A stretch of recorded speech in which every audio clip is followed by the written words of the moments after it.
কুড়িগ্রামের রাজীবপুরে অবৈধ ট্রাক্টরের সাথে মুখোমুখি সংঘর্ষে এক মোটরসাইকেল আরোহী নিহত হয়েছেন।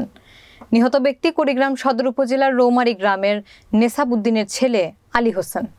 তার বয়স আনুমানিক ৬৫ বছর। বিস্তারিত থাকছে তারিকুল ইসলাম তারার পাঠানো প্রতিবেদনে। ৭ জুন শুক্রবার সকাল আনুমানিক ৮:৩০টার দিকে ঢাকা রৌমারী মহাসড়কের রাজীবপুর সদর ইউনিয়নের ফরিদা মার্কেট নামক স্থানে এই দুর্ঘটনা ঘটে। সরেজমিন ঘুরে দেখা যায় রাজীবপুর ফায়ার সার্ভিসের একটু দক্ষিণ পার্শ্বে ফরিদা মার্কেট নামক স্থানে একটি মোটরসাইকেল ও অবৈধ ট্রাক্টরের সাথে মুখোমুখি সংঘর্ষ হয়। এতে ঘটনাস্থলেই মোটরসাইকেল আরোহীর মৃত্যু হয়। খবর পেয়ে রাজীবপুর ফায়ার সার্ভিস দ্রুত ছুটে গিয়ে ঘটনাস্থল থেকে লাশ উদ্ধার করে রাজীবপুর থানা পুলিশকে খবর দেন এবং পুলিশ আসার পর লাশ পুলিশের কাছে হস্তান্তর করেন। রাজীবপুর থানার ভারপ্রাপ্ত পুলিশ কর্মকর্তা আশিকুর রহমানের সাথে মুঠোফোনে লাশের ময়নাতদন্তের জন্য জানতে চাইলে তিনি বলেন, লাশের যেহেতু বাদী নেই তাই লাশ স্বজনদের কাছে হস্তান্তর করা হবে।